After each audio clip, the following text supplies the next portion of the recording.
I mentioned na siya po noon ay isang drug addict. Ngayon na po ay isang successful na business owner dito sa UK. Are you still on the process of recovering or you found the right path na for you? So Yes. ano yung right Just path? go back to be a manager. Tell me about the story behind Seafood Galore. Something that where Hello I guys, welcome again to my YouTube channel. This is Ella Hidalgo TV.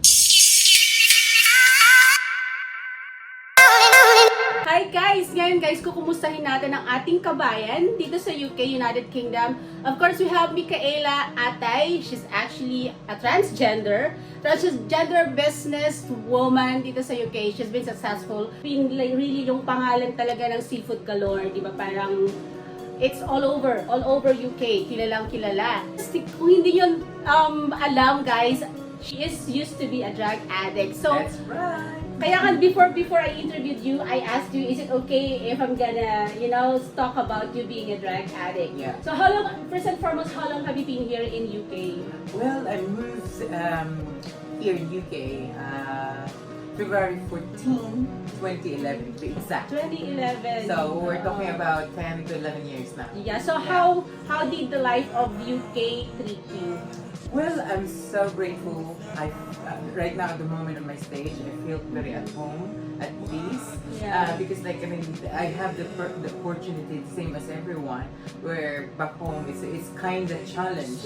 But then, yeah, so I feel very, how to say, fortunate to be in this To country. be here in this country. So there's no regret at all, in spite of your experiences you had in the past. Not at all, no, definitely not. Yeah, and of course I mentioned na siya po noon ay isang drug addict. Ngayon na po ay isang successful na business owner dito sa UK. So, paano ka nalulong sa, of course, this drug addiction? Yeah. So there's two stages kasi Oo. actually. Nung una, when I was 22 years old, pagkatapos na namatay both parents ko, so successive kasi si daddy 98, tapos si mommy 2001. So like 2 years lang ang gap nila. And then my mom was my best friend. So she supported me in the pageantry, supported me in everything that I do. And then of course after losing her was a difficult part for me. And then some people introduced me into it. I thought it was a refuge.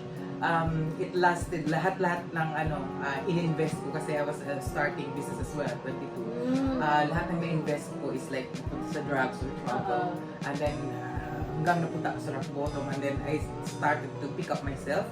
And then I was so like binalik ulit yung tawag dito, yung hope na tawag dito na nandoon. I started doing business again from scratch, and then growing up, and then nagtrabaho ako sa Manila sa exportation, and then na-met ko yung ex-husband ko. Unfortunately, ang marriage hindi nag-work. Yeah, is he English? He's English, yeah, he's English. He's the one is he the way? He's the way. He's the one, yes. Okay, He's the one who brought me nakapunta ka here. dito. That's right. I see. Get married, have a career.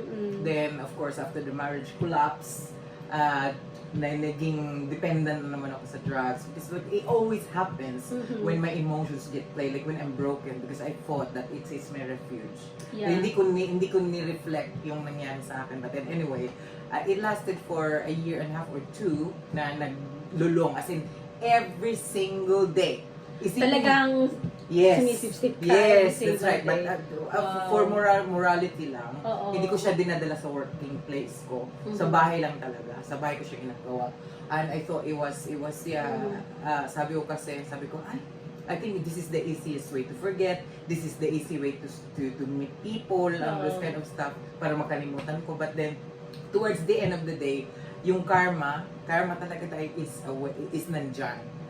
I was broken because of love, and I did use love in order to come back. That's why I'm right now. So of course, like all of us, like we undergo trials as well. Like you said, your parents died, and same as mine. Like my mom was my best friend. She died, and it's so difficult talaga na tanggapin, di ba? Parang inisip mo nga, how will you live without your parents, or how will you live without your mom who's been with you all through your life and guiding. But still, it depends on how we deal with it, di ba? But for you, akala mo Yeah. drugs Yes, drugs. are the and answers the of answers your, and Yeah, kasi So, ang sakit ang hirap. Especially like dito sa UK, during those time, lahat ng mga friends ko nawala, lahat ng like closest to me nawala. So I was just by myself.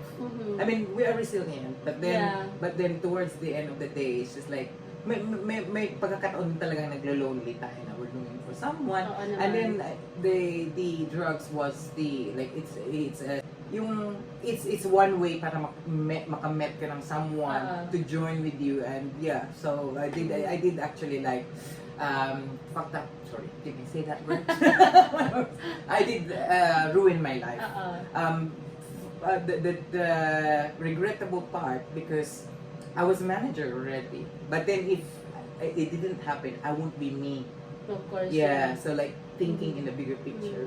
So kailan mo na-realize, kailan ka nagising na parang one day nagising ka, parang I need to, kailangan mong ayusin na yung buhay mo, kailangan mo nang itigil yung pagda-drugs mo. So when did it happen? I met someone and I didn't realize na mahuhulog ang loob ko sa kanya.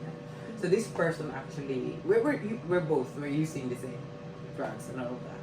But then, siya yung nagpa-realize sa akin na like, sino bang may gustong makipag-relasyon if you're sleeping with anyone? Because when you're on it, you don't have the control of your life. Like, whatever. Because you feel like, okay, I'm after someone else, you're looking for someone else and all of that. So there's no like, tawag dito yung solidarity, yung fidelity, hindi talaga, siya.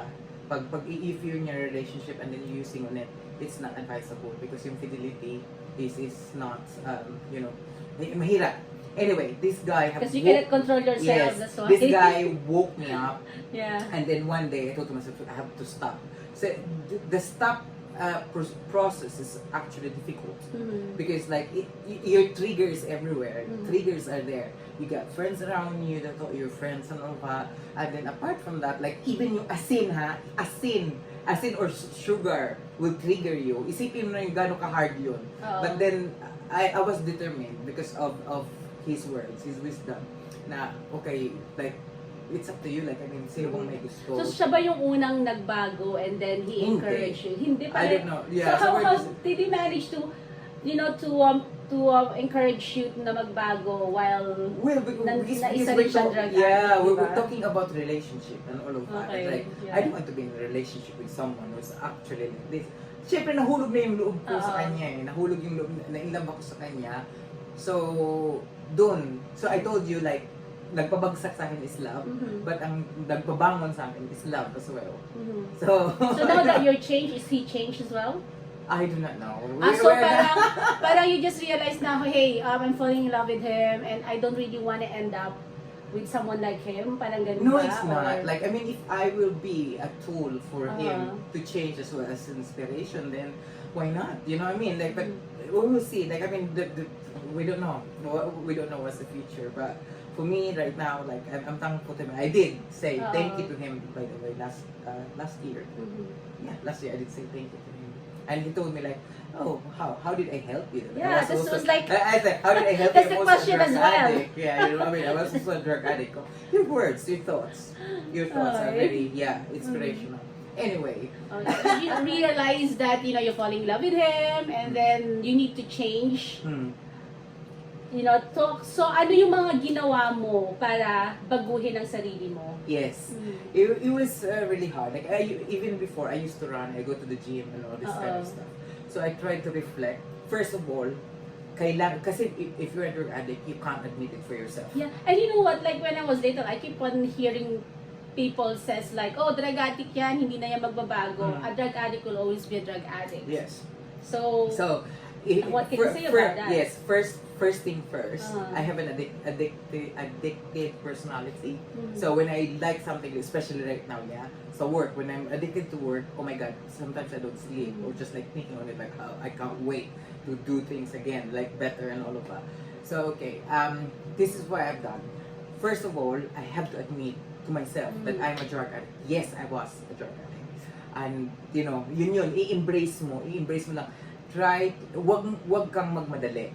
Kasi it's a process. And it's not just like, okay, ay, tapos na ako, di na ako madadapa or something like that. No, trust me. It takes me a while. Sabi ko, nag-start akong nag-stop, and then 3 months after, nadapa ako. Then, tumigil naman ako after 6 months. After 6 months, nadapa ako ulit. The last time was with him. Yeah. Then, nagpa-detox ako sa same. I mean, I don't know how they didn't know my data. Kasi lahat ng kinakatakutan ko, lahat ng mga, is like there. So, nakatulog ako sa hospital for one night. It was mad. So, ano yung mga, we talk about it, like how's the process that you undergo? So, I have to get my blood test, like all this kind of stuff. And then, of course, it's like more on psychological thing. So you had like counseling as well? During those time, no. Ako kasi, as I mentioned earlier, I'm resilient. So, I didn't have a counseling. However, I do have friends around me, like good people who like, try to help me out and try to listen to me without judgment. Importante talaga yun. Like, it's either a friend that you meet from the streets or something. Give them a chance, to be listened and to listen to you as well. Isa sa mga friends ko si Olive Williams, ayan. She's very good on listening to me. So ang dami. Including my sister. My sister didn't give up on me. Like my sister here in the UK, si Ate Ella. Kasi parang, di ba sa Philippines, maraming pumapasok sa rehab. And then when they go out, they're still gonna be influenced of doing it. And then go back again. So parang, paano mo nagawa na hindi ka na bumalik? So I read this book. Before I read the book, I already trying to do some mini habits. Isa din yun eh.